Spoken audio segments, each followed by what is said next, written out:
we are going to be doing a Let's Read of the original 1974 edition of Dungeons and Dragons by Dave Arneson and Gary Gygax. All right, so how is this going to work? Well, we're going to kind of be diving into this original edition of D&D, the very first edition of D&D that was ever published. The way the story goes is that in 1970 or 1971, Dave Arneson had been running a Napoleonics wargame campaign for his players in the basement of his house in St. Paul, Minnesota. One day his players came over, and rather than finding the Napoleonics campaign set up on Dave's sand table, actually, I should stop there for a second. One of the cool things that you may not be familiar with are sand tables that are used by miniature wargamers. These are actually basically what they sound like. They are tables with raised edges that are filled with sand, and this sand can be molded like a sandcastle to represent the terrain of a battlefield.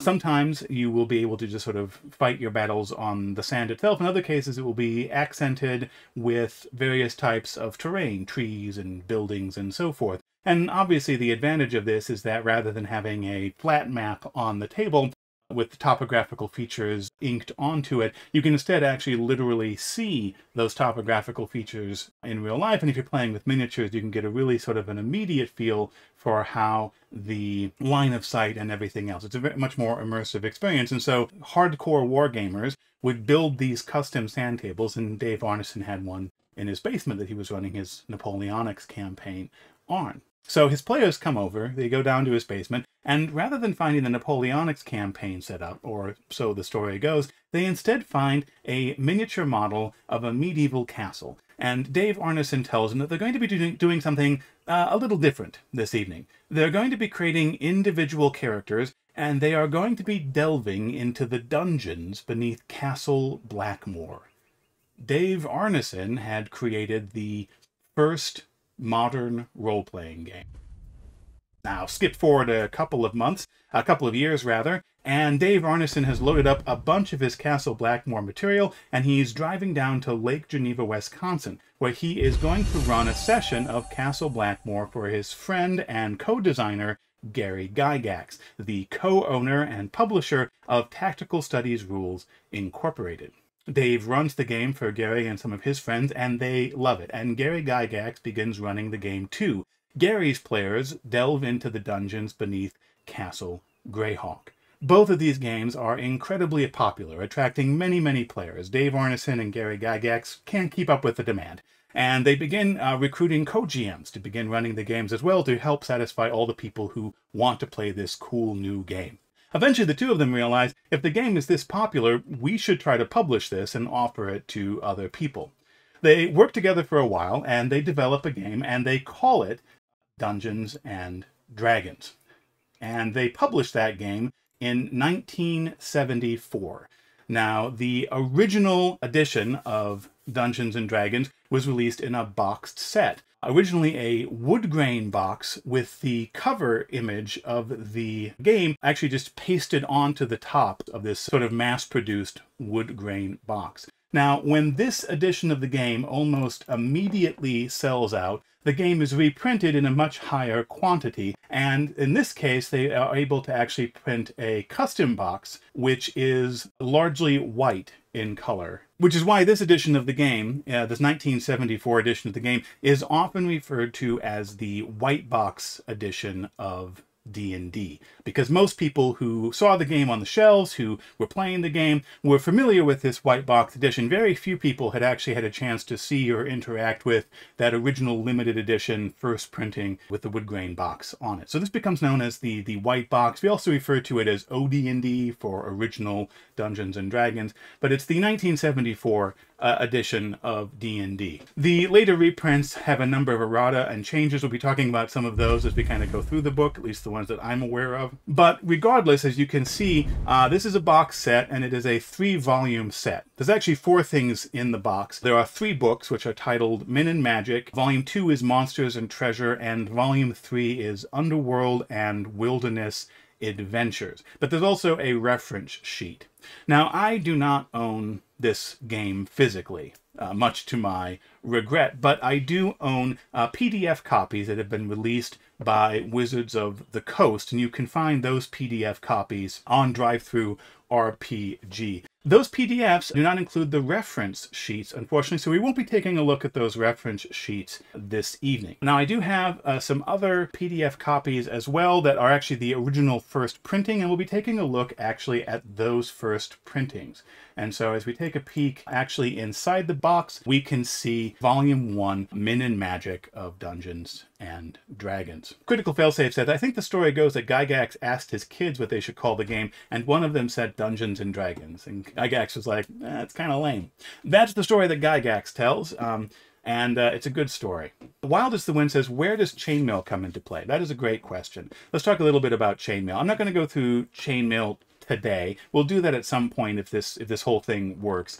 But Chainmail is a single-man miniatures war game that was designed and published by TSR in, I want to say, 71 or 72. The exact relationship between Chainmail and Dave Arneson's Blackmoor game and Dungeons & Dragons can be a somewhat contentious topic.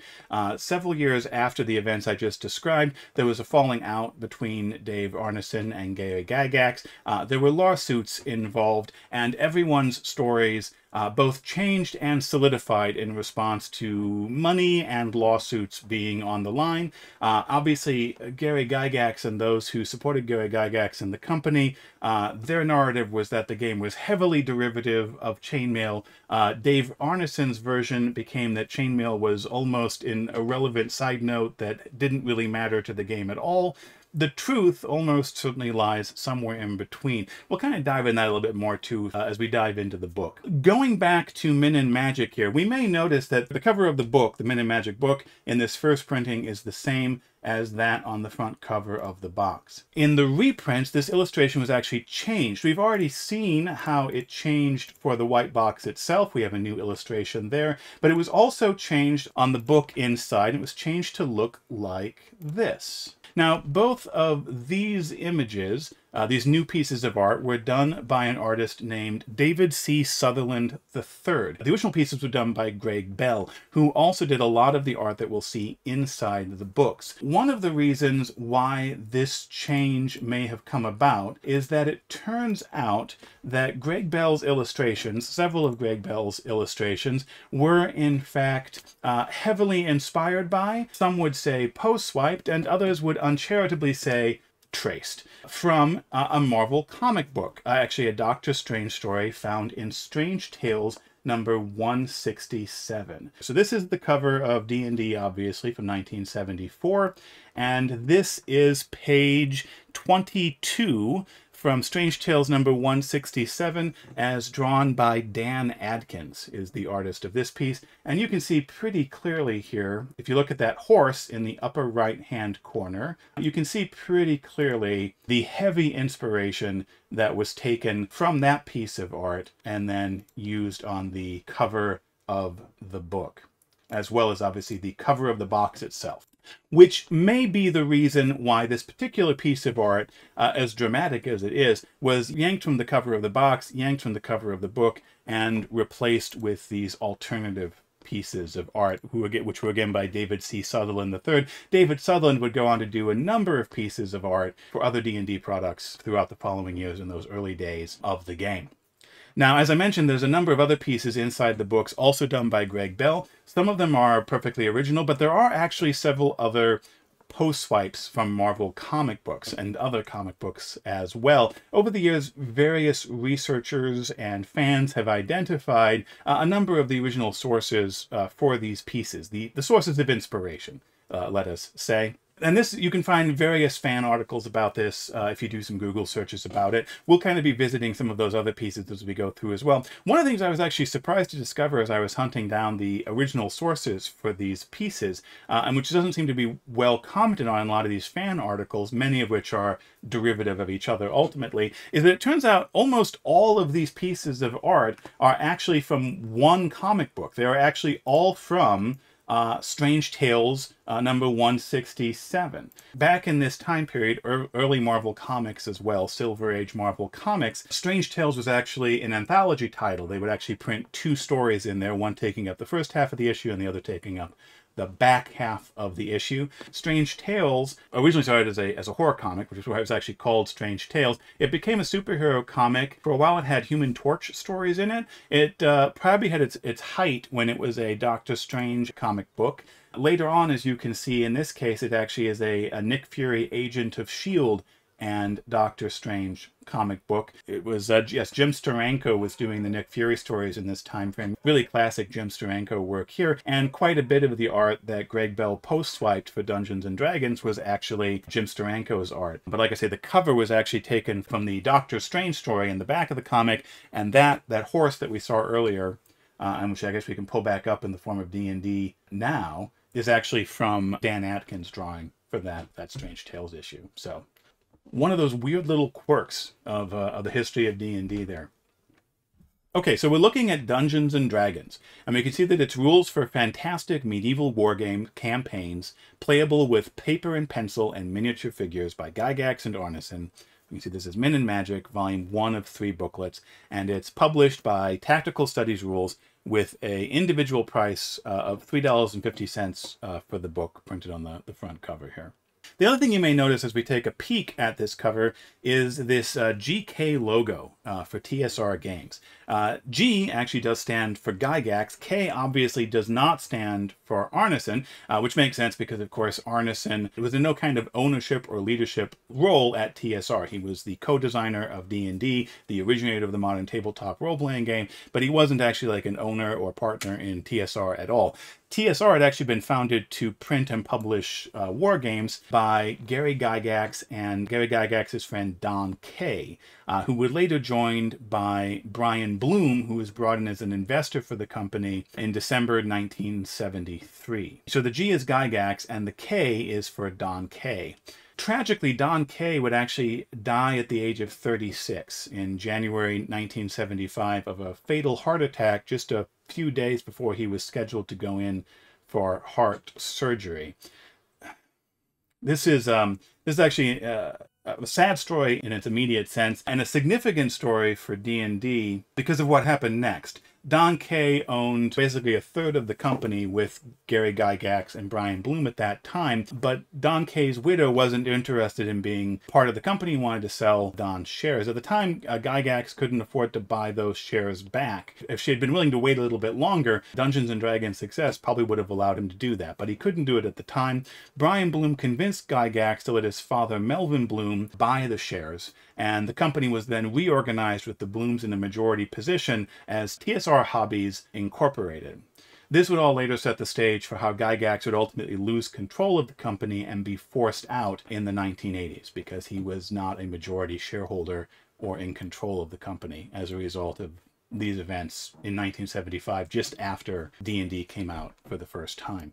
The other thing we can kind of notice when you look at this cover is the term role-playing game does not appear on the cover, and in fact it will not appear anywhere in these books. That term hadn't been invented yet. Dungeons & Dragons was, in 1974, really seen as a variant or a subgenre of the war game hobby. In much the same fashion that collectible card games were originally seen as just a subgenre of board games, and in much the same way that storytelling games were just seen as a subgenre of role-playing games before they were kind of fully explored and people began understanding that something new and amazing had been created and needed a separate identity. But yeah, so you won't see the term role-playing game in here. You will notice the word campaign, and we still use that word describing our role-playing campaigns. The reason we do that is because of the relationship to war games. As I mentioned at the beginning, Dave Arneson's regular playgroup had been playing a Napoleonics-based war game campaign. The word campaign was pulled from military campaigns, meaning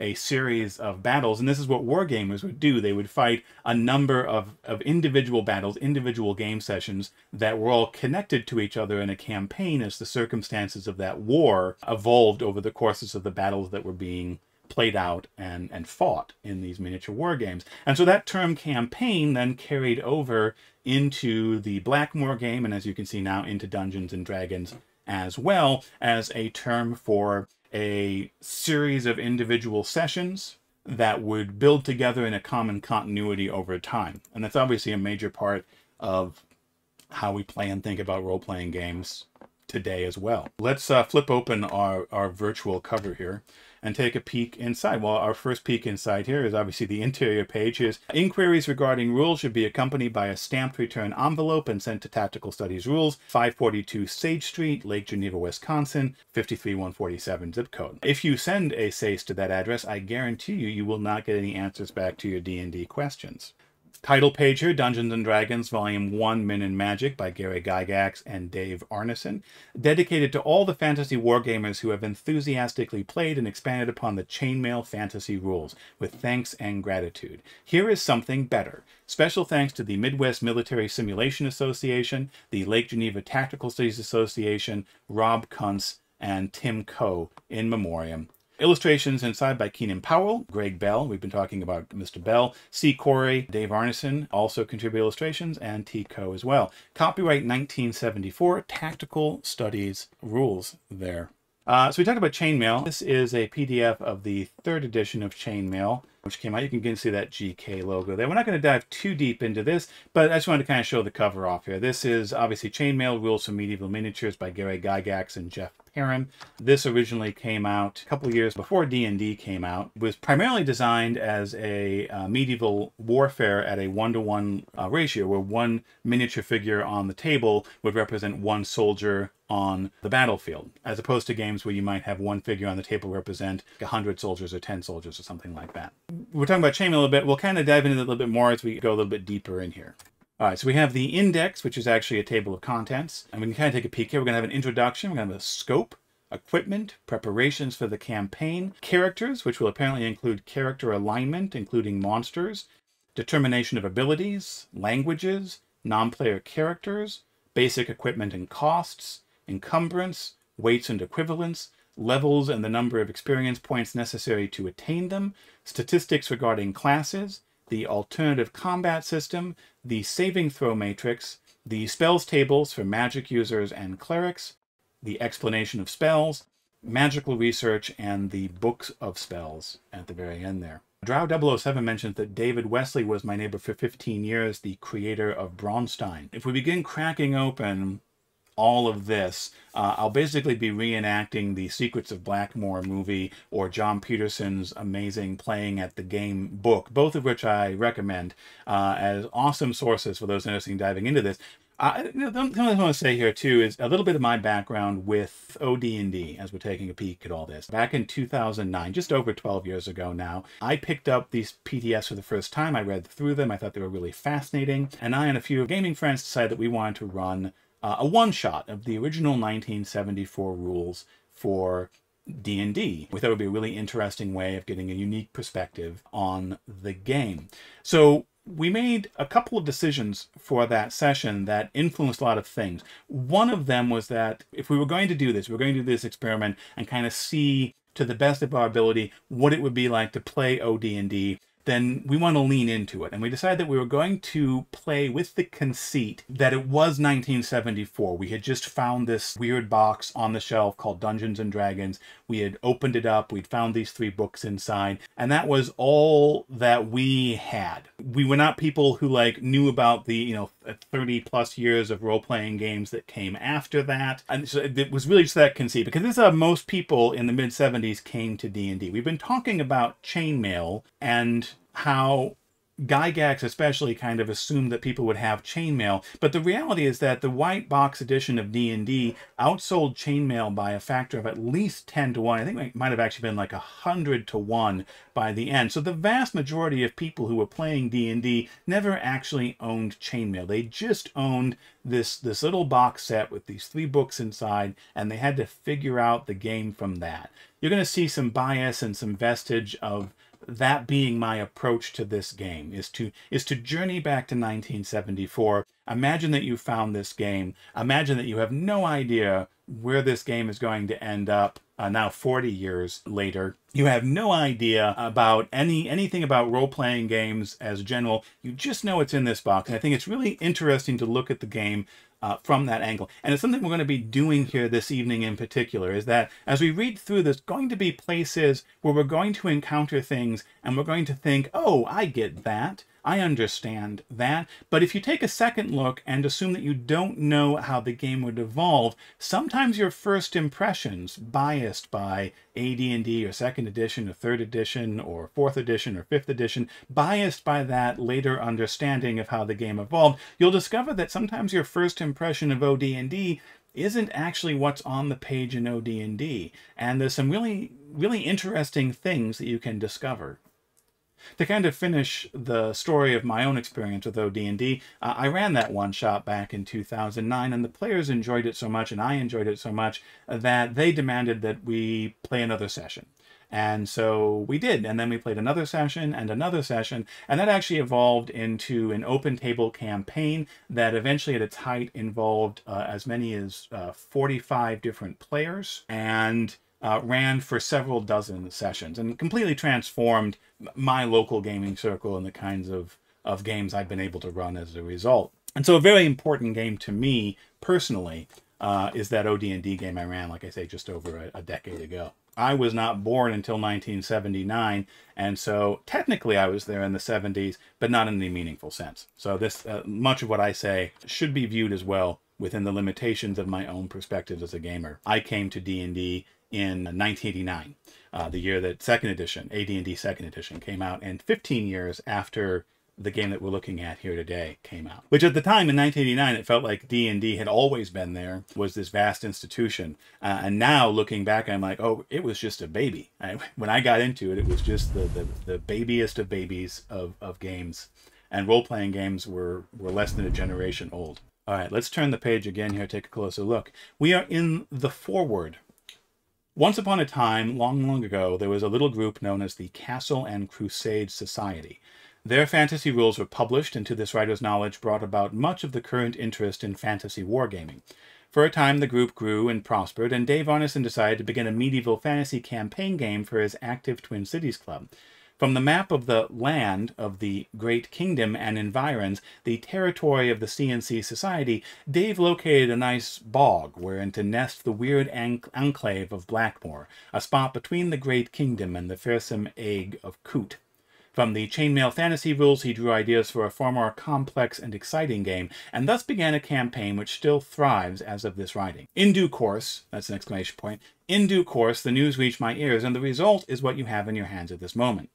Well, the C&C Society is no longer, its spirit lives on, and we believe that all wargamers who are interested in the medieval period, not just fantasy buffs, will enjoy playing Dungeons & Dragons. Its possibilities go far beyond any previous offerings anywhere. So take a pause there real quick and talk a little bit about this. So the Castle and Crusade Society was a wargaming group that was not local to a specific location. They communicated by fanzine and by letter, by mail. And they would swap letters back and forth and communicate, and they had developed kind of a shared little continuity of their world here that Dave Blackmoor had inserted Blackmoor into as well. This comment Gygax makes here about, we believe all wargamers who are interested in the medieval period, not just fantasy buffs, will enjoy playing Dungeons & Dragons.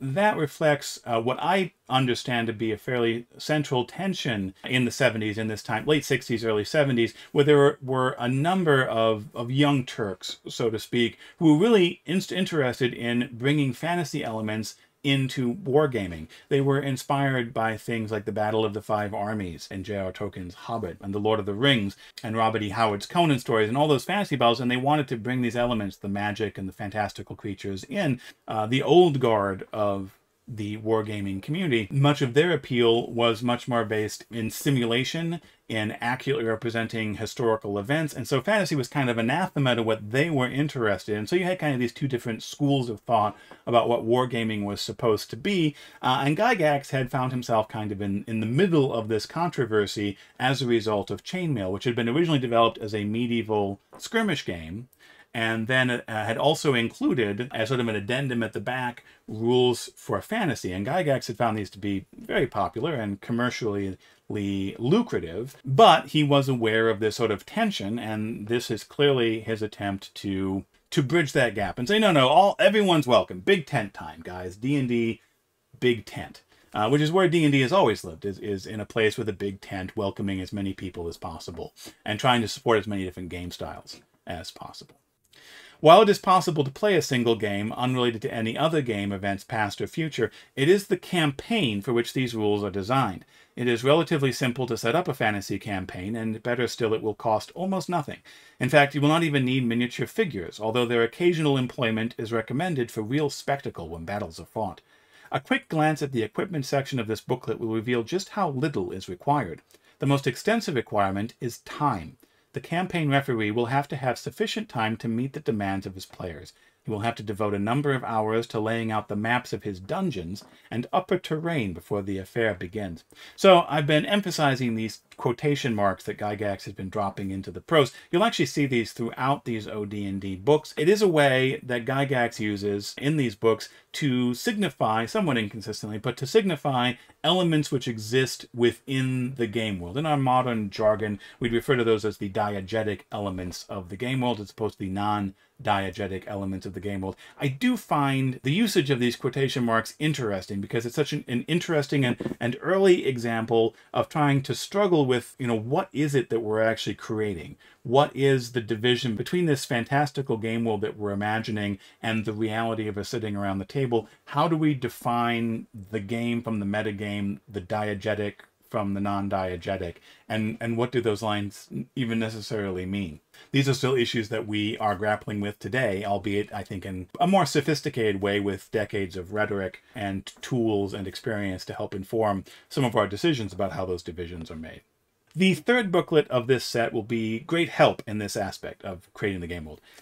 Great help in this respect, for a number of helpful suggestions regarding how to accomplish it all have been given in order to help you accomplish the task with a minimum of time and effort. There should be no want of players, for there is unquestionably a fascination in this fantasy game, evidenced even by those who could not by any stretch of the imagination be termed ardent wargamers.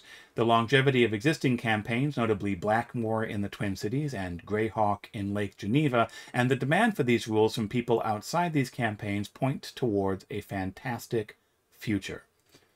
Tactical Studies Rules believes that of all forms of wargaming, fantasy will soon become the major contender for first place. The section of this booklet entitled Scope will provide an idea of just how many possibilities are inherent in Dungeons and Dragons.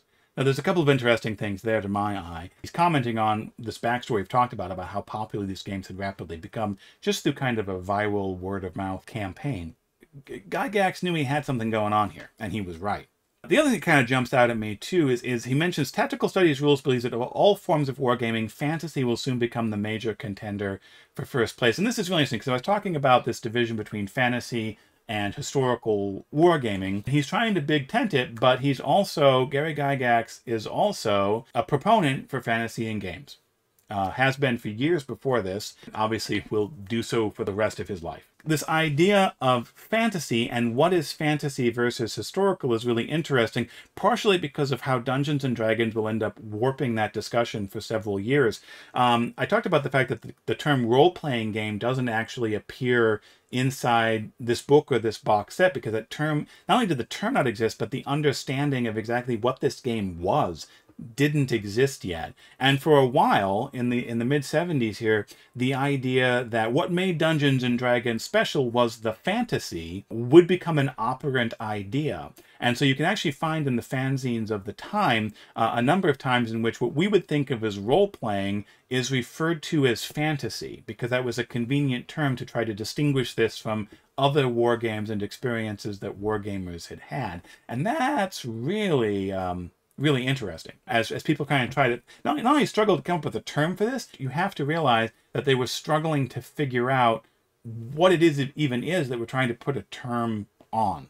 These rules are strictly fantasy. Those wargamers who lack imagination, those who don't care for Burroughs' Martian adventures where John Carter is groping through black pits, who feel no thrill upon reading Howard's Conan saga, who do not enjoy the DeCamp and Pratt fantasies of Fritz Lieber's Farford and the Grey Mouser, pitting their swords against evil sorceries, will not be likely to find Dungeons and Dragons to their taste.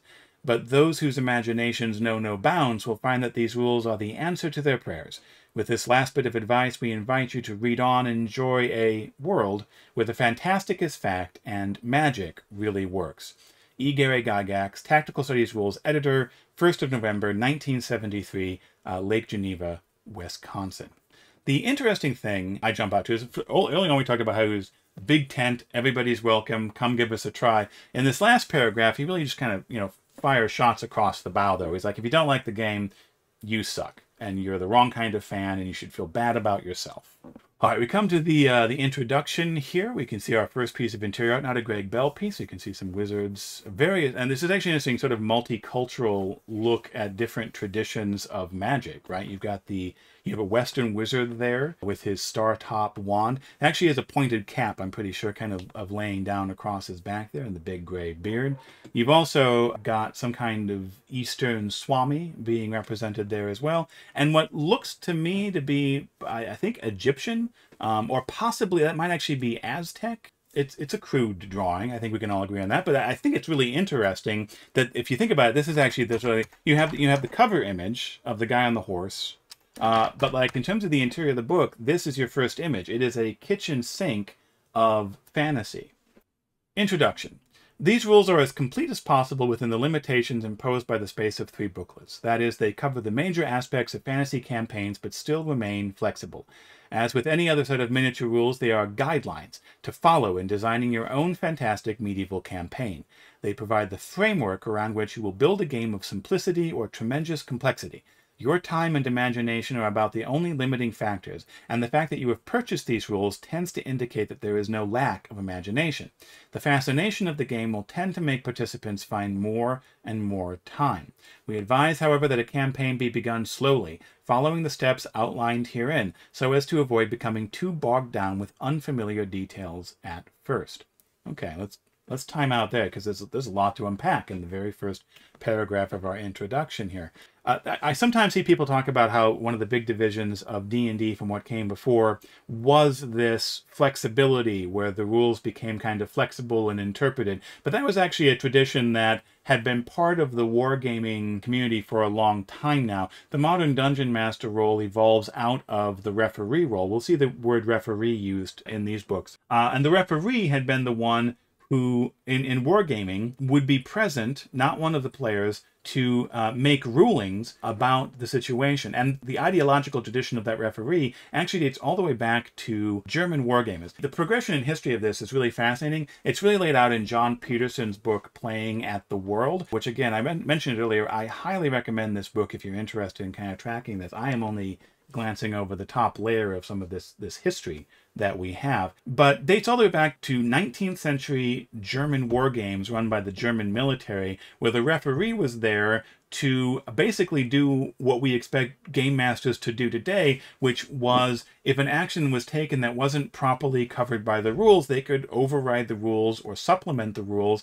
and make a ruling to reflect that. And by the time you're getting up to Blackmoor, that referee role in the American tradition that David Wesley and Dave Arneson and Gary Gygax and Mike Carr and all these other founders, that tradition had really taken that to the next level, and we're really beginning to experiment with the idea that all of the rules were just guidelines and the referee was there to mediate the world. And D&D was just another step along that progression, an important step that crossed a threshold and became, like I said, the first modern role-playing game. It became something different. Dave Arneson created something unique that hadn't existed before, but it didn't spring full-blown from his brow. It was part of a community of ideas that had been developing for a while. So next thing he does, which I find really interesting from kind of a marketing perspective, is he says, your time and imagination are about the only limiting factors, and the fact you have purchased these rules tends to indicate that there is no lack of imagination.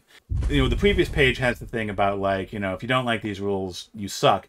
This page, though, similar idea, but the way he's phrasing it is very much, welcome to the secret club of special people. We are now part of an elite, and you have joined us here in this grand adventure. If there was one thing Gygax was really good at, was building the sense of community through this. Welcome to the secret club. We are all in this together. This game is something special, and you're special because you play it. And that's basically marketing 101, is buy our product, consume our product. You are special because you consume our product.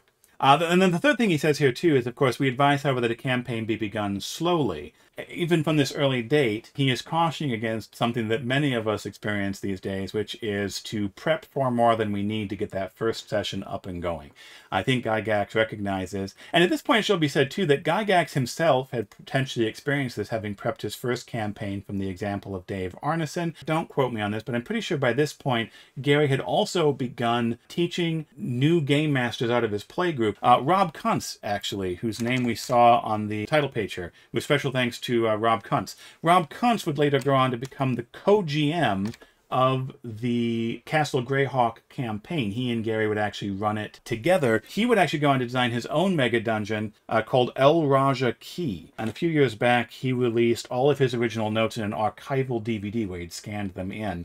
Maybe we'll take a peek at this someday as well, but El Raja Key. So Rob Kuntz, so Gary Gygax had experience at this point, nascent experience, new experience, not fully developed experience by any stretch of the imagination, but experience with people trying to wrap their heads around how to run this game for the first time. And I think he also understood very well that if new game masters, new referees, couldn't figure out how to set up a campaign and begin running it, then the game was going nowhere. You needed referees to understand how to run the game if anyone was going to play it.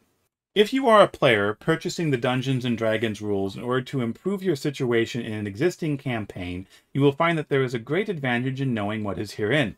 If your referee has made changes to the basic rules under tables, simply note them in pencil, for who knows when some flux of the cosmos will make things shift once again, and keep the rules nearby you as you play. A quick check of some rule or table may bring hidden treasure or save your game life. Min and Magic Volume 1 details what characters can be played, potentials, limitations, and various magic spells. Monsters and Treasure, Volume 2, describes the beasts and creatures which will be encountered, as well as the kind and amount of treasure they are likely to guard, including magical items. Finally, the Underworld and Wilderness Adventures, Volume 3, tells how to set up and actually play the campaign. It is presented last in order to allow the reader to gain the perspective necessary, the understanding of the two preceding booklets. Read through the entire work in the order presented before you attempt to play. And here we have the very first example of a role-playing game telling you what order to read the rulebook in. But the trick with any rulebook that you're writing, speaking as a game designer myself, in the case of a role-playing game, the rulebook has to satisfy 3 different audiences in the same person over time. You have to have a rulebook that teaches the game to the new player. You have to have a rulebook that is useful for character creation and makes character creation easy. And you have to have a rulebook that is easy to use and reference during the actual running and playing of the game. And those are 3 different agendas that in an ideal world would all be aligned with each other. In a practical world, they often are not. And the real trick, the trickiest part of that as a game designer, and I think Gygax is kind of recognizing this as well here, is that if your game is successful and people play it and play it and play it, then the biggest use case for your book, the amount of time people will spend engaging with the book, will be the actual playing of the game at the table. That is where most of the use of the book will happen. But you only get to that point if people can successfully learn the game in the first place. And so if you're faced with a compromise between a formatting or organization of the book to make it easier to learn versus making it easier to run and play, that is a really difficult crux to solve. Do you solve for the table use and hope that people get to that point, even if you make it harder to learn, or do you make it easier to learn and get into, but then more difficult to use the rule book at the table? These are tricky questions that we've been struggling with, as you can see, from the beginning. Scope. With the various equipage listed in the following sections, Dungeons & Dragons will provide a basically complete, nearly endless campaign of all levels of fantastic medieval wargame play. Actually, the scope need not be restricted to the medieval. It can stretch from the prehistoric to the imagined future, but such expansion is recommended only at such time as the possibilities in the medieval aspect have been thoroughly explored. The use of paper, pencil, and mat boards are standard. Miniature figures can be added if the players have them available and so desire, but miniatures are not required, only aesthetically pleasing. Similarly, unit counters can be employed, with or without figures, although by themselves the bits of cardboard lack the eye appeal of the varied and brightly painted miniature figures. Age level 12 years and up. Number of players. At least one referee and from 4 to 50 players can be handled in a single campaign, but the referee-to-player ratio should be about 1 to 20, or thereabouts. So, if you are not familiar with old-school D&D play, if you are only familiar with modern role-playing games and the way we typically play modern role-playing games today, which I refer to as a dedicated campaign, that statement sounds crazy. 50 players at one table? That's crazy. 1 to 20 as your base ratio? What does that even mean? 20 players at the same time with one GM? And you have 50 players there, but you have like 2 or 3. How does that, what does it even look like? Well, he's not talking about a single session, is basically the spoiler version of what the heck is going on here. And you'll find comments like this in other early role-playing games as well. You can look at the original black box edition of Traveller from 1977, for example, has a very similar like number of players. I think it's 60 in that book. Again, don't quote me on that. That's just off the top of my head. But I think they say like you can have 60 players in a Traveller campaign. And I remember as a kid in probably 90 is when I first got my first Traveller black box, reading that and being like, I do not understand. I am confused and I don't understand what's going on. What they're actually talking about, though, is the totality of the campaign. And the campaign, again, is to be understood as the world and the persistence of events within that world as determined by the events that happen during the session. And so generally speaking, any given session, you'd have a much smaller group of people, 4 to 8, let's say, a typical group that you might see even today at a table. But every session of your campaign would have a different set of players, potentially as many as 50. I mentioned earlier that my own open table, a term I coined to describe this type of play, my own open table of OD&D and from 2009 to 2012 eventually featured as many as 45 players. So the point is actually, and there's lots of cool things. I'm not going to go fully into like open tables and all the cool things, but this is a really important point to keep in mind when you're thinking about what these rules were designed for and the type of play that they were experiencing. They were not experiencing play where 4 to 5 players sit down every week or every other week on the regular for a year or 2 years playing through a single story that everyone's there for every moment of that campaign. They're playing in a shared world where the stuff that people on Tuesday night did changes what the people on Thursday night are experiencing, and a constant interaction and flow between all of those characters. It's a really interesting alternative way to look at it. Keep this in mind, though, as we go through the book. Equipment. Dungeons and Dragons. You have it. We do.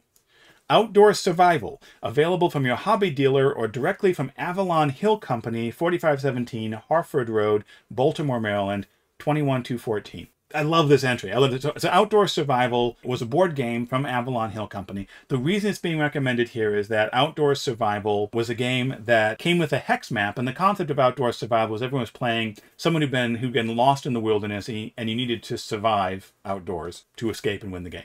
But the reason it's being recommended here is that specifically that hex map. Gygax and Arneson originally used the Outdoor Survival hex map as a basis for part of the Blackmoor campaign world. And that's where the origins of hex crawls come from, is actually this Outdoor Survival board game. The thing I find particularly fascinating about this is that really this reveals how much the original rules for D&D are really just a collection of house rules that have been bundled together. And you see it a little bit later on here too, is Outdoor Survival, also listed here as Chainmail Miniature Rules, latest edition, available from your hobby dealer or directly from Guidon Games, P.O. Box C, Belfast, Maine, 04915. Here's a game, but like go buy these other games from other companies and just kit bash them together. Dice. The following different kinds of dice are needed. 1 pair 4-sided dice, 1 pair 8-sided dice, 4 to 20 pairs of 6-sided dice, 1 pair of 20-sided dice, and 1 pair of 12-sided dice. You may notice missing from this list is a reference to 10-sided dice or percentile dice. This is because they hadn't been made yet.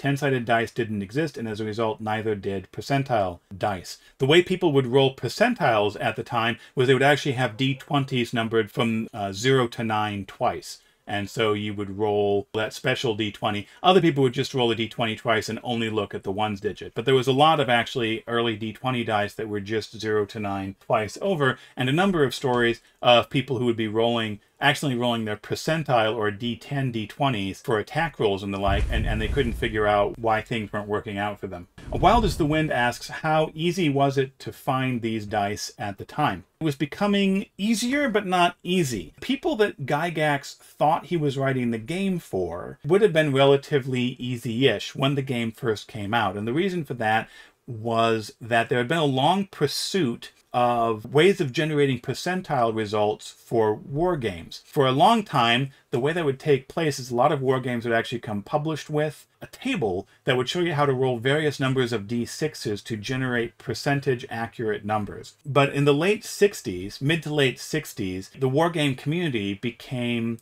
aware of a company in California that was selling, I believe, import dice from Japan, although they would later do domestic production as well, of polyhedral dice that were designed for educational purposes, teach about the Platonic solids in educational environments, but they were printed as dice with numbered sides. That was when they became aware of these 20-sided dice numbered from 0 to 9 that could be used to generate percentile results in the way that we are familiar with, rolling 1 for the tens digit and 1 for the ones digit. And this was hugely valuable for the design of war games. And a number of war games were coming out in the late 60s, not late 60s, early 70s, I believe, that were assuming you would have access to these percentile dice. And the trick was that this company didn't sell individual dice. They only sold the sets. So if you wanted your awesome d20s that you could use to generate accurate percentages, I just mean, why did they want accurate percentages? Well, because for war games, a lot of primary source material in terms of like military analysis of equipment and troops and so forth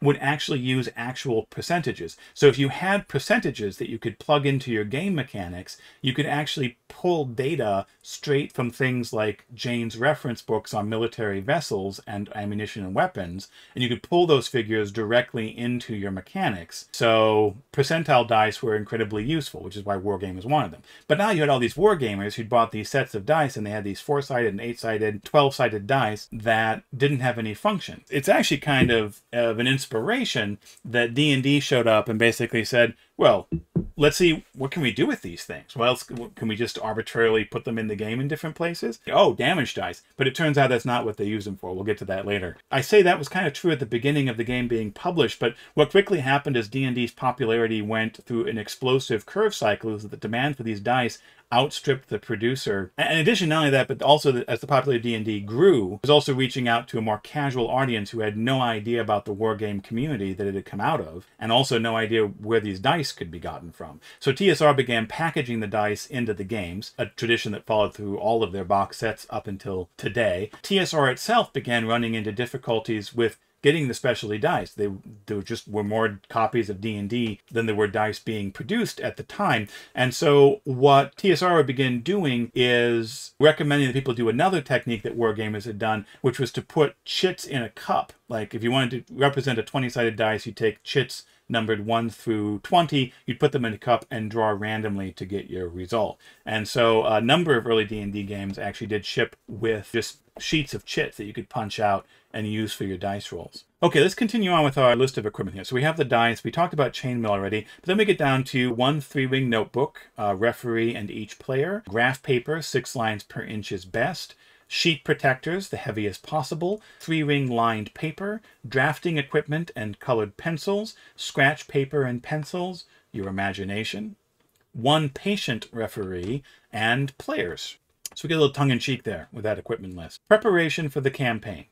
The referee bears the entire burden here, but if care and thought are used, the reward will more than repay him. First, the referee must draw out a minimum of half a dozen maps of the levels of his underworld. People them with monsters of various horrid aspect, distribute treasures accordingly, and note the location of the latter two on keys, each corresponding to the appropriate level. This operation will be more fully described in the 3rd volume of these rules. When this task is completed, the participants can then be allowed to make their first ascent into the dungeons beneath the huge ruined pile, a vast castle built by generations of mad wizards and insane geniuses. Before they begin, players must decide what role they will play in the campaign, human or otherwise, fighter, cleric, or magic user. Thereafter they will work upwards, if they survive, as they gain experience.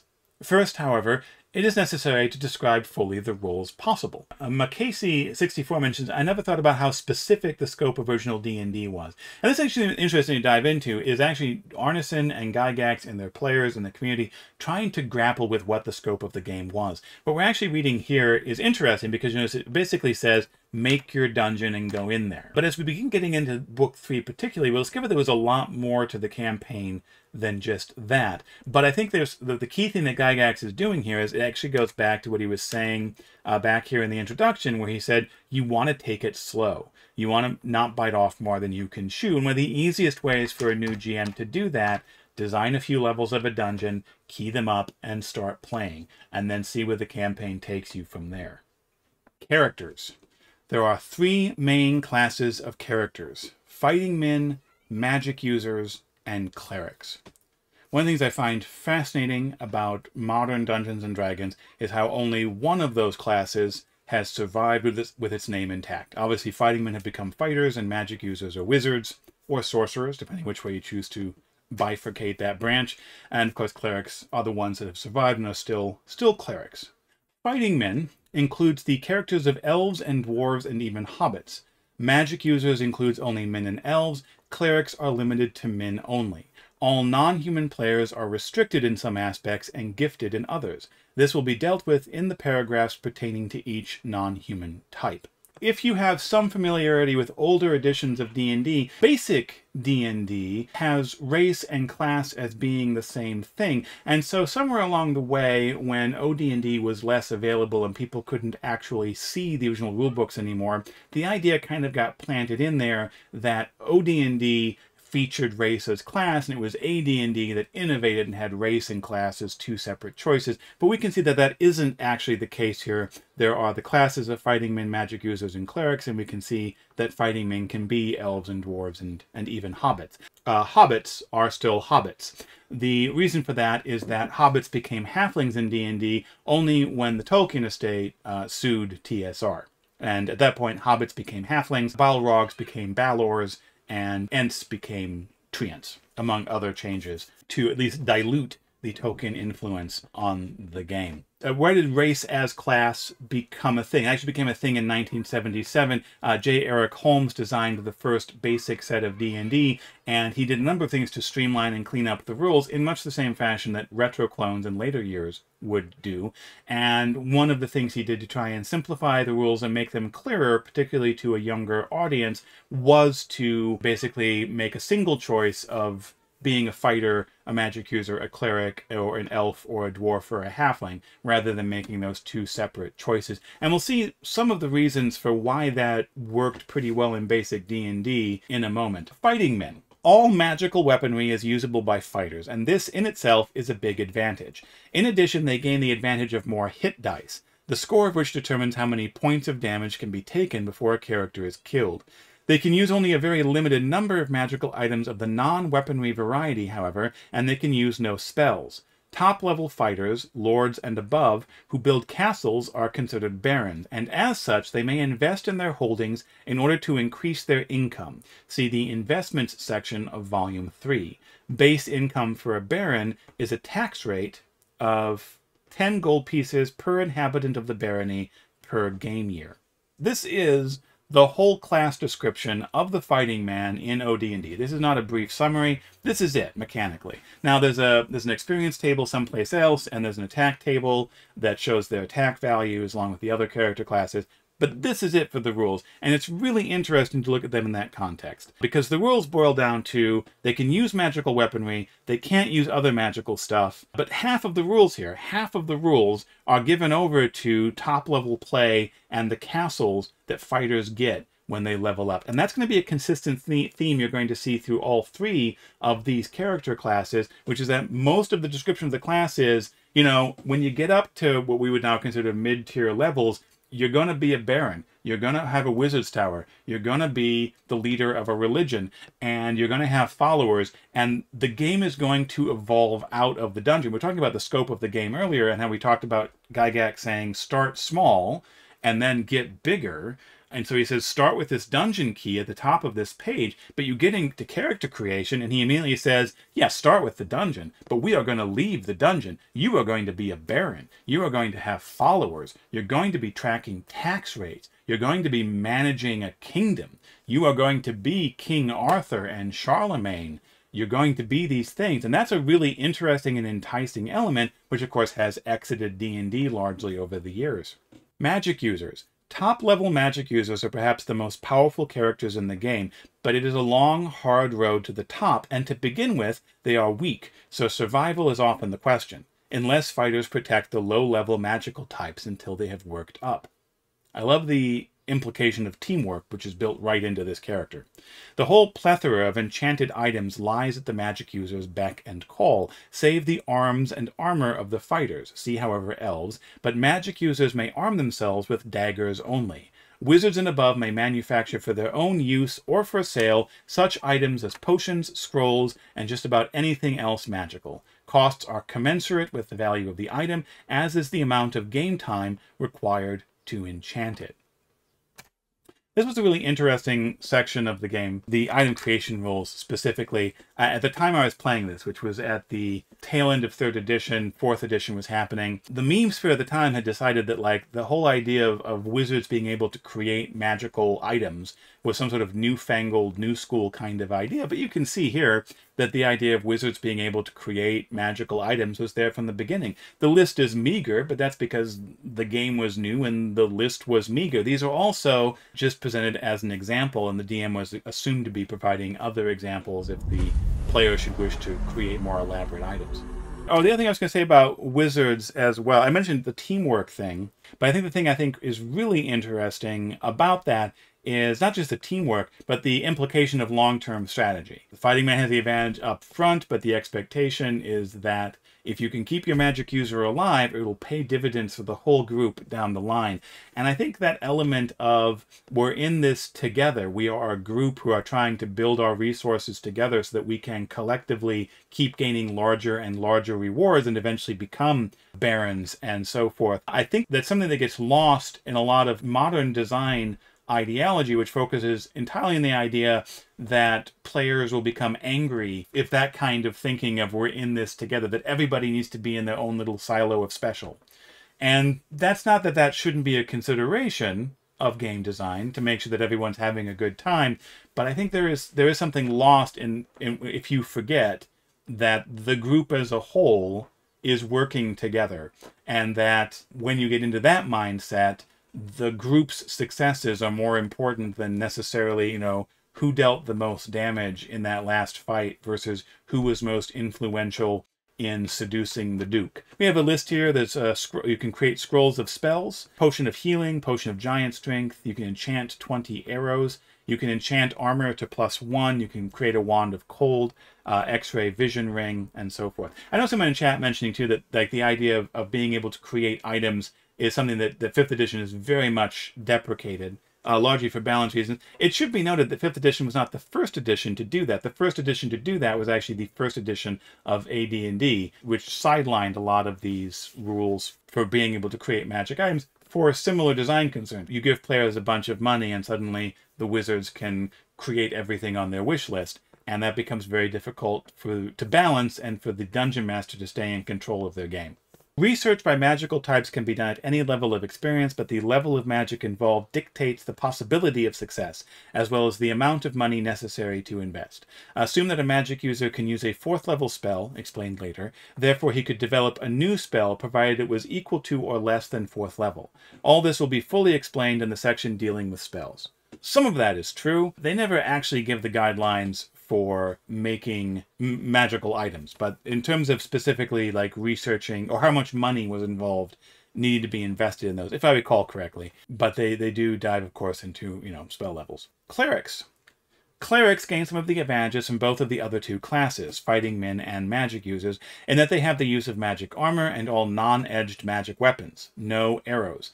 Plus they have numbers of their own spells. In addition, they are able to use more of the magical items than other fighting men. When clerics reach the top level of Patriarch, they may opt to build their own stronghold, and when doing so, receive help from above.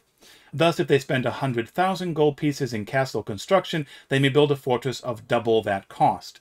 Finally, faithful men will come to such a castle, being fanatically loyal, and they will serve at no cost. There will be from 10 to 60 heavy cavalry, 10 to 60 horsed crossbowmen, Turcopole type, and 30 to 180 heavy foot. This is a good example of something we're going to see a lot in OD&D, which is frequently rules are given not in the form of rules, but only in the form of an example. So here you have a rule that is, thus if they spend 100,000 gold pieces in castle construction, they may build a fortress of double that cost.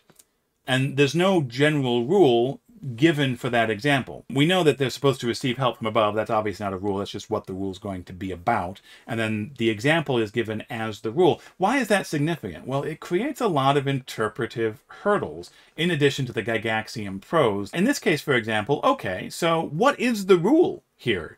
Is it that any fortress you build, you can basically get twice the value for that? So if I build a 50,000 gold piece fortress, I get 100,000 gold pieces worth of fortress building credit. At 100,000, I get 200,000. If I spend 250,000, I get 500,000. Is that the rule? Or is 100,000 gold pieces the base minimum? I have to spend at least 100,000 gold pieces to double my investment. Or is 100,000 gold pieces the maximum doubling? You see what I'm saying? Like, because it's given as an example, that we as readers and referees are forced to try to figure out how we're going to interpret that example back into a rule that is never given. And we'll find that a lot as we're reading through, and creates a lot of the interesting, I refer to them as cruxes, that you almost have to figure out in order to make your version of OD&D, in order to play OD&D. In some senses, there is no OD&D. There is no true origin point of the game that you can point to, because anyone reading this set of books would end up with their own unique set of rules based on how they interpreted passages like this one. And this is a relatively simple example of it. The other thing to note here is the faithful men that will come and assist you, which are defined as heavy cavalry, horsed crossbowmen, and heavy foot. These terms, I'm pretty sure, are never technically defined in the OD&D book. They are part of the wider wargame community, which there would be meaning to these terms in terms of the wargames that you would kind of plug into. Note that clerics are either law or chaos, and there is a sharp distinction between them. If a patriarch receiving the above benefits changes sides, all the benefits will immediately be removed. When we talk about the patriarch, for example, or I think earlier we'd seen the fighters who had reached top level lords and above, this is actually because levels in the game, that we'll see this later on the level tables. Maybe I should skip ahead. It'll be a little clearer with the actual example here. Here we go. There are no numbers in this edition until you get to the higher levels. You can see that fighting men started as veterans. At second level, they are warriors. At third level, they are swordsmen. We would later refer to these as the level names. And so when they talk about a patriarch, they are talking about an 8th level cleric, what we would now call an 8th level cleric. Clerics with castles of their own will have control of a territory similar to the barony of fighters, and they will receive tithes equal to 20 gold pieces per inhabitant per year. That ends the character classes. We then allied directly into the races, and we can begin to see here from just a layout standpoint why Holmes, in his 1977 basic set rules, may have begun aligning the concept of race and class together, because there is no separate section labeled races or species. I'm actually curious if the term, I'm sure the term race must appear in here somewhere, but we haven't seen it yet. Dwarves. Dwarves may opt only for the fighting class, and they may never progress beyond the 6th level, Myrmidon. Their advantages are, 1, that they have a high level of magic resistance, and they thus add 4 levels when rolling saving throws. A 6th level dwarf equals a 10th level human. 2, they are the only characters able to fully employ the +3 magic warhammer, explained in Volume 2, which is such an incredibly specific class ability. 3, they note slanting passages, traps, shifting walls, and new construction in underground settings. And 4, they are able to speak the language of gnomes, kobolds, and goblins, in addition to the usual tongues. See languages in this volume. A couple things about dwarves. The first thing we'll notice here, of course, is the level limit. That you can't progress beyond 6th level Myrmidon. We'll see that's true of all of the non-human races. One key thing about that, if you notice these level limits and how they combine with these high-level abilities we're talking about, the fighters who are lords and above who build castles are considered barons. Well, you never become a lord if you're a dwarf. You never get to play the endgame of the fighting men, of becoming barons and ruling these kingdoms and ruling these baronies, if you are playing as a dwarf. At least in later years, Gygax had talked about how he didn't really want these fantasy creatures in his game, because he has the dwarves and he has the elves and he has the hobbits.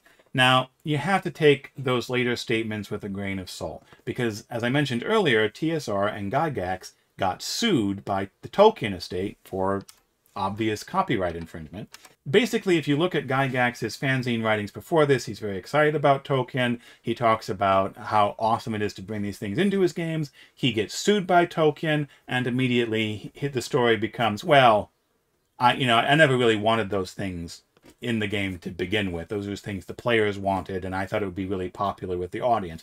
And maybe that's true, and the Tolkien estate lawsuit just kind of gave him carte blanche to say the things he'd always been thinking. With that being said, it is clear that for whatever design reason, Arneson and or Gygax, there's not really a clear answer from exactly where these level limits came from, felt that people who were playing non-human races got other benefits that meant that they should not be allowed to advance to the higher levels. This is another example of that long-term strategic play that we saw with the magic user. Much like protect the magic users at low level so they can get those awesome spells that will let you do really amazing things and score the really big treasures at the bottom of the dungeon as a group.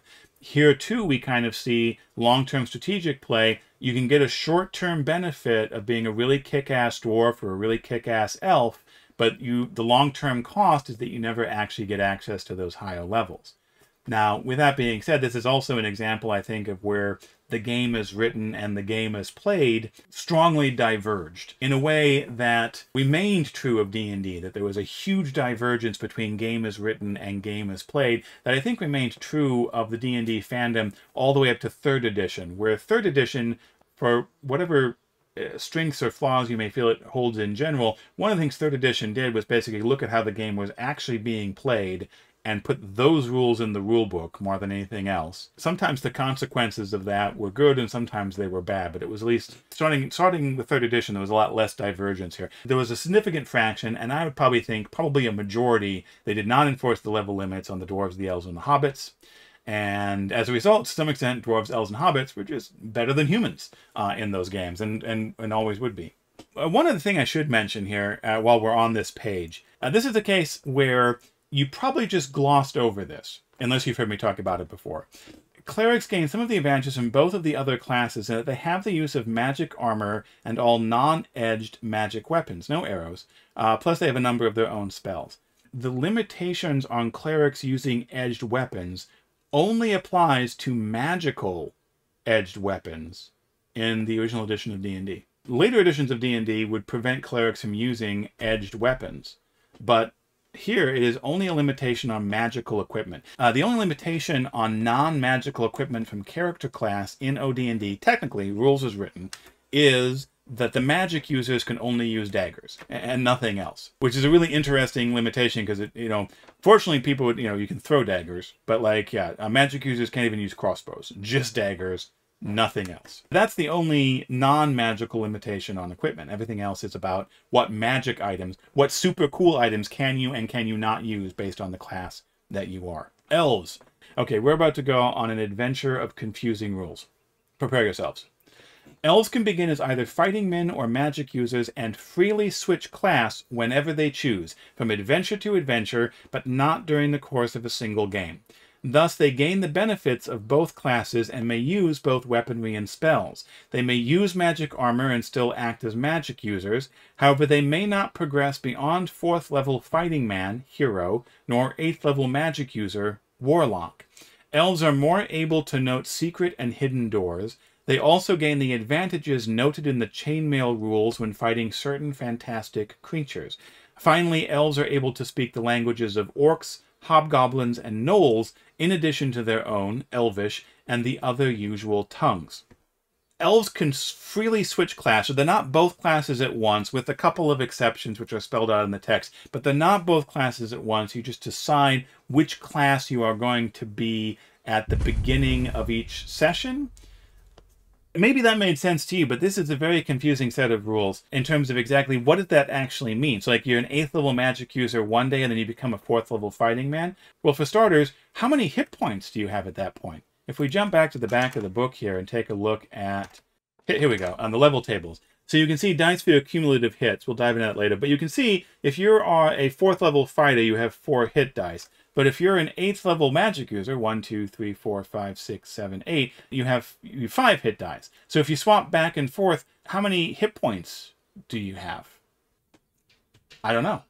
Like, right? Like, I don't know. Like, how is it changed? Do you roll fresh at the top of every session? This is actually one of the reasons why, if you look back at early APAs, fanzines, you can actually find some people who would roll their hit points for their characters at the beginning of every session. Because if that was the way you did it for elves, and had to do it for elves, apparently, that suggested that maybe that's the way you did it for all character classes. And so that was actually another sort of vergence in the rules, where you had a sizable number of people who were rolling their hit points before every session. Other players would actually be rolling their hit points before every fight. There's a couple of old school products, most notably Carcosa, that picked up variations of this technique as well into their strains. It tends to not be something that a lot of old school people get into, but I think it's a really interesting vergence, and one of the only ways to make these elf rules make sense in terms of being coherent within the text. Hobbits. Should any player wish to be one, he will be limited to the fighting men class as a hobbit. Hobbits cannot progress beyond the 4th level hero, but they will have magic resistance equal to dwarves, add 4 levels for saving throws, and they will have deadly accuracy with missiles as detailed in Chainmail. I should mention that add 4 levels for saving throws can be a huge benefit in terms of your survivability in a dungeon in this game where characters are fairly fragile. With that being said, the entire Hobbit section here is very much Gygax saying, you can play a hobbit, but you really, really shouldn't. Like, technically you can choose to do this, but it's a really terrible idea. There's absolutely no reason why you should ever play a hobbit in my game. Thus presaging the reaction many of us had to Kender in later years. Other character types. Here we go. There is no reason that players cannot be allowed to play as virtually anything, provided that they begin relatively weak and work up to the top. I.e., a player wishing to be a Balrog would have to begin as, let us say, a young one and progress upwards in the usual manner, steps being predetermined by the campaign referee. And this is what I was talking about earlier in terms of the rulebooks very much embracing the you can play anything. I don't think I've ever seen another D&D rulebook that was like, hey, if you want to play a Balrog at 1st level, here's what you can do. You should make that happen for the player. Character alignment, including various monsters and creatures. Before the game begins, it is not only necessary to select a role, but it is also necessary to determine which stance the character will take: law, neutrality, or chaos. Character types are limited as follows by this alignment. So one interesting thing here is that original D&D only has law, neutrality, and chaos as alignments. It doesn't have the full 3x3 9 alignment system of later editions, Advanced Dungeons & Dragons specifically. But we do know from stories told about those days that Arneson's 3 alignments were actually good, neutral, and evil, and it was Gygax that swapped good, neutral, and evil to law, neutrality, and chaos. One of the interesting things about Arneson's campaign is not only did he have alignments of good, neutral, and evil, but there was actually a team good and a team evil, both of which were played by PCs and both of which were antagonistic towards each other and would build resources towards building up their armies so they could actually fight each other in a wargame style campaign later in the game. The early dungeon delving of Blackmoor was done to build up resources to do the eventual wargame campaign, and it was really just the fact that the dungeon was so much fun that players increasingly spent more and more time in those dungeons. So Gygax was the one who swapped it to law, neutrality, and chaos, and the obvious influence there is Michael Moorcock's works, particularly his Elric books, where law and chaos are the 2 major axes there. I've always been curious about who exactly brought back in the good versus evil axis for AD&D and combined them into the, I guess you can call it the unified Blackmoor Greyhawk alignment system. So you see the 3 alignments, you can see the really fascinating breakdown of where people fall in these categories. I find it interesting not only where they kind of class different monster types, but also that you have sort of the asterisk indicates that the name appears in both the law and neutrality columns, and an underline indicates that the name appears in both the neutrality and chaos columns, and those can be combined in the cases of both Min and lycanthropes, and actually only Min and lycanthropes, as the only creatures that can belong to all three of the teams, so to speak. Changing character class. While changing class for other than elves is not recommended, the following rules should be applied. In order for Min to change class, they must have a score of 16 or better in the prime requisite, see below, of the class they wish to change to, and this score must be unmodified. A cleric with a strength of 15, for example, could not become a fighting man. In any event, magic users cannot become clerics, and vice versa. Which realistically really limits your class switching abilities there, because there's only 3 classes. So when you say magic users and clerics can't swap, you're really just limiting it to a fighter to spellcaster or vice versa axis. Okay, now we dive into the determination of abilities. Prior to the character selection by players, it is necessary for the referee to roll 3 6-sided dice in order to rate each as to various abilities, and thus aid them in selecting a roll.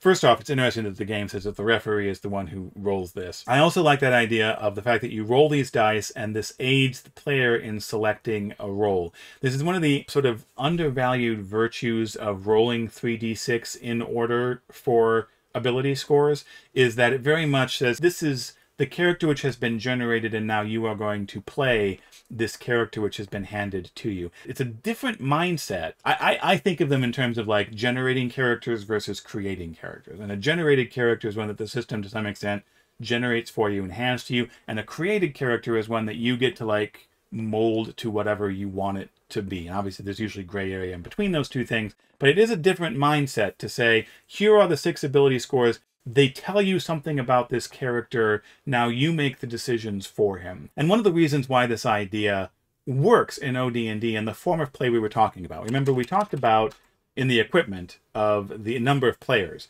that you have 4 to 50 players, this vast open table with lots of different players who mix and match into different configurations as the campaign goes on. One of the reasons that this generation of ability scores works in OD&D in a way that it doesn't in the more common dedicated tables that we play in today in 5th edition, well, 2 things. First off, because you had such a large play group, usually players end up playing multiple characters. You might have a low-level character and a mid-level character and a high-level character, and which character you're playing would depend on what type of adventures we're doing tonight, and to some extent, who are you going on adventures with, and what are you trying to accomplish. And as a result, if you have a whole stable of characters, the fact that you rolled poorly on the ability scores for one of your characters just doesn't matter as much, because you have other opportunities to play other types of characters where you may have rolled better. And the other thing too is that, of course, the deadliness of old school play compared to a dedicated table was much higher. There was no script immunity, so to speak. It wasn't anticipated that the DM would arrange things so that you wouldn't die. The anticipation wasn't even that you'd be playing the same character for 50 sessions in a row. If you rolled a poor character, one of 2 things would be true. Either 1, the character would die and you'd have a character to play somebody new. Great. Or B, even if the character seemed handicapped by low ability scores, your success with that character was now kind of a unique challenge. You weren't bound into that character as your only experience with the game, and therefore you could accept it as a unique challenge to take a set of poor rolls and succeed anyway. The categories of ability are strength, intelligence, wisdom, constitution, dexterity, and charisma, the classic 6. Each player notes his appropriate scores, obtains a similar roll of 3 dice to determine the number of gold pieces, dice score times 10, he starts with, and then opts for a roll. A sample of the record of a character appears like this. So this is going to be the first stat block in D&D ever, that in terms of published D&D. And also the first character sheet. There's no character sheet at the back of this book. There's no pre-printed character sheet. You take your 3-ring binder full of notebook paper, you take one of those sheets, and you write your stats down. In this case, we see the name is Xylothen. He is a magic user. He has a strength 6, intelligence 11, wisdom 13, constitution 12, dexterity 9, charisma 8, 70 gold pieces, and nil experience because he hasn't started play yet. Looking at Xylothen, Arneson / Gygax says, This supposed player would have progressed faster as a cleric, but because of a personal preference for magic, opted for that class. With a strength of only 6, there was no real chance for him to become a fighter. His constitutional score indicates good health and the ability to take punishment of most forms. A dexterity of 9, low average, means he will not be particularly fast nor accurate. He is below average in charisma, but not hopelessly so. The choice to have this first published example be a non-optimized character is really fascinating. When was the last time you saw a wizard whose intelligence was not their highest score? And here it is, right? We have a magic user. There was a deliberate choice. I want to play a magic user even though I rolled these dice scores, and I'm okay not being optimized. One of those reasons, as we'll see here, is that compared to later editions, the effect of ability scores on your character and your character's performance in the game was fairly minor. We say he's not optimized, but the level of optimization we're talking about here is going to be fairly minor. In fact, we're going to get into that right now in explanation of abilities. The first 3 categories are the prime requisites for each of the 3 classes: fighting men, magic users, and clerics. See the bonuses and penalties to advancement due to abilities table, which appears hereafter. Let's actually skip ahead real quick. We're going to take a peek at this bonuses and penalties to advancement due to abilities table. But you can see here that if your prime requisite is 17 or higher, you're going to add a 10% bonus to earned experience. So any experience you get, you'll get plus 10%. You earn 100 XP, you get 110 instead. At a 13 or 14, you get a 5% bonus. 9 to 12, no bonus or penalty. And then a negative 20 or negative 20% XP if your prime requisite is low. And so those are the numbers to kind of keep in mind. That basically the effect of a prime requisite in OD&D is to give you a bonus or a penalty to XP or no modifier at all. Okay, so we now understand sort of the basic function of prime requisites. Now we're going to get into some of the most confusing rules in the rulebook. This is another rules are about to get whack warning as we head in here. Strength is the prime requisite for fighters. Clerics can use strength on a 3-for-1 basis in their prime requisite area, wisdom. Strength will also aid in opening traps, and so on. Intelligence is the prime requisite for magical types. Both fighters and clerics can use it in their prime requisite areas, strength and wisdom respectively, on a 2-for-1 basis. Intelligence will also affect referees' decisions as to whether or not certain action could be taken, and it allows additional languages to be spoken. Wisdom is the prime requisite for clerics. It may be used on a 3-for-1 basis by fighters and on a 2-for-1 basis for magic users in their respective prime requisite areas. Wisdom rating will act much as does that for intelligence. Okay, so what does, for example, clerics can use strength on a 3-for-1 basis in their prime requisite area mean? And I don't actually know what the intention was with those rules. At first glance, you're like, oh, well, it just means that if you have a strength of 12, then you can get a 3-for-1. That's a +4 bonus to your wisdom for the prime requisite. The problem is, once you start actually like putting that into place, you quickly find that every single character has maxed out their experience bonus. All you have to do is get to a combined total of 17, and if you're a cleric, you can grab strength on a 3-for-1 basis, and you can grab intelligence on a 2-for-1 basis. Even if you rolled terribly on those, and average on your wisdom, let's say a wisdom of 10, and your strength is a 9, and your intelligence is a 6. Well, the 9 strength gives you a +3, and the 6 intelligence gives you a +3 as well. So 10 plus 6, you're now maxed out with a 10% turn experience.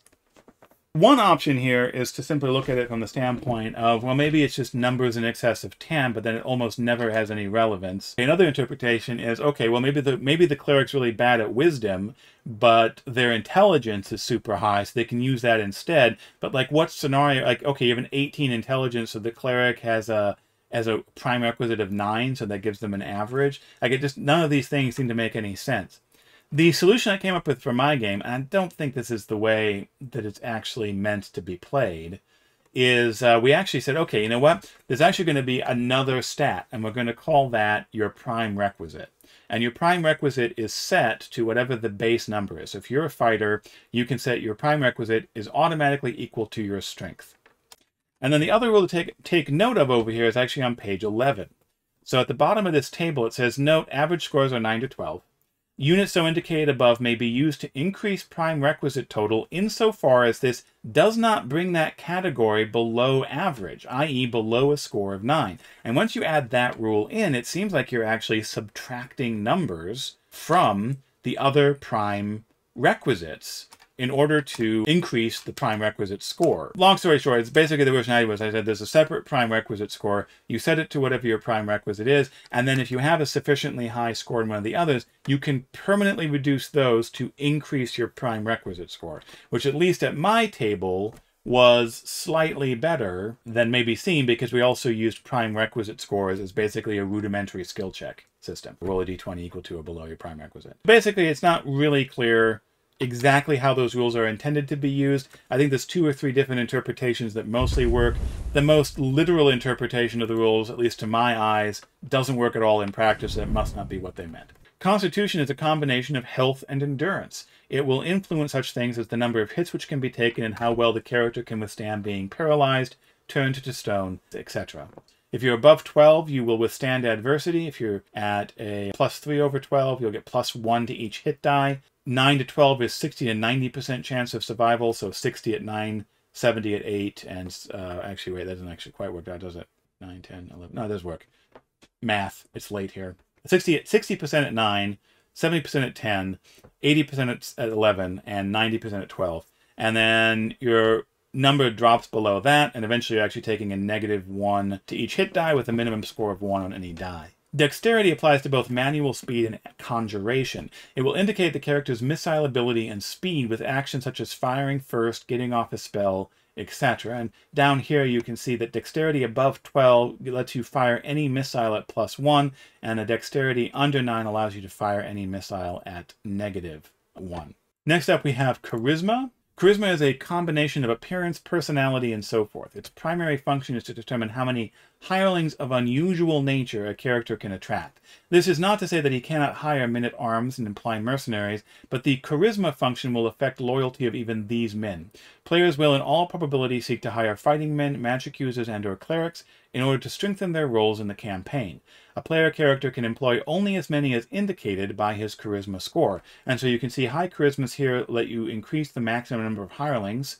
And then you also have the loyalty base as well, which affects how likely the hirelings ought to stay with you versus potentially betraying you, but more likely just leaving your employ or running away if things get tough. One thing I love about OD&D in this regard is if you look at sort of the relative importance of ability scores, charisma, which for a long time has been derided as a dump stat rather, in later editions of the game, with great efforts being spent over about the last 12 years of wizard design of Dungeons & Dragons, trying to find ways to make it so that charisma isn't so much of a dump stat, is that if you go back to this original version of the game, it's actually one of the most valuable stats, and its function is not only explained at much greater length here, but it turns out in actual play incredibly important. The other thing that happens too is that it's not that D&D ever got rid of the rules for hiring hirelings. It's been there in every edition of the game, more or less in some form.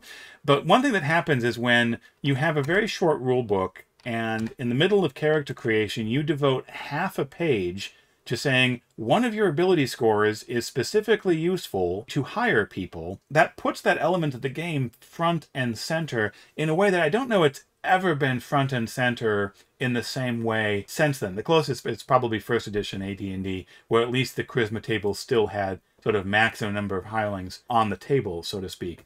But frontlining it like this, it was really interesting looking through this rulebook, walking through character creation with players who I had GM'd in 3rd edition and at the time 4th edition, and who had never thought about hiring hirelings before. Those same players walking through this book immediately were like, well, we need to find some people to hire. And once they did that, several really crazy things happen as a result. First off, lethality drops. If you go out with a low-level OD&D party with low hit points, as we'll see in a moment, you can die really quickly. Things can turn south for you really fast. But if you double your number by hiring some men-at-arms, your odds of success on an expedition go up probably exponentially. The other thing that happens is once you have that number of hirelings, suddenly you need to supply for those hirelings. And now there's a whole logistical chain that becomes necessary to provide food and water and other supplies for those hirelings on the expedition, particularly as the number of hirelings grow. I mean, if you've got a 17 charisma and you can get 6 hirelings and somebody else can only get 3, well, you're going to take advantage of your advantage and you're going to hire 6 guys as soon as you can, right? So once you begin increasing those numbers, the complexity of the expedition increases.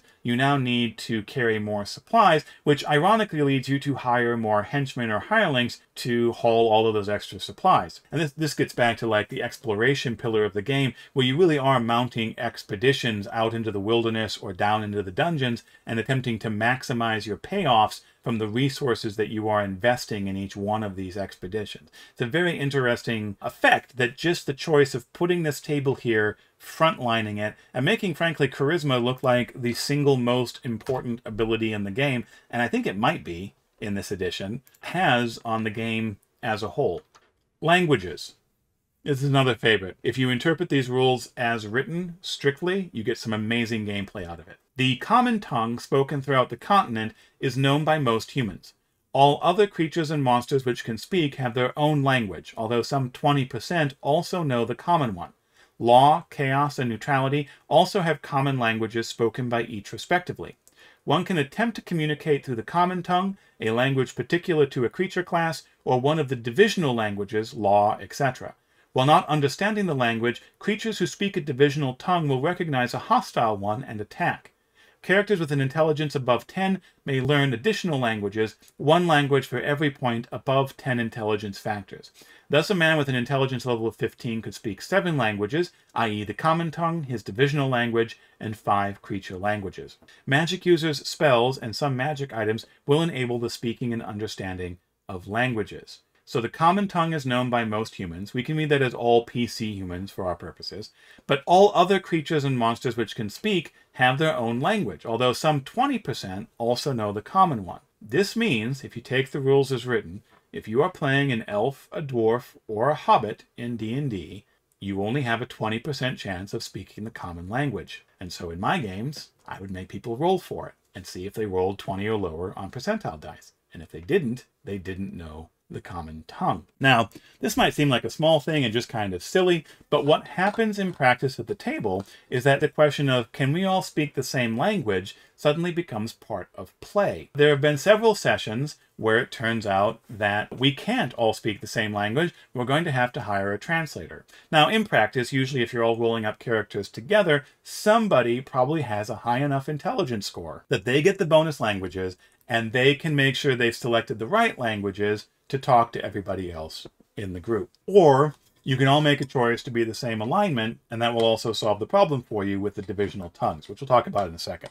But what's interesting is if you create a group of characters and one of them has the high intelligence and becomes the character who can sort of translate within the group, and then say, you know, a goblin shoots that character and they die, you can suddenly find yourself on the 4th level of the dungeon and realize that that half of the table and that half of the table can no longer talk to each other.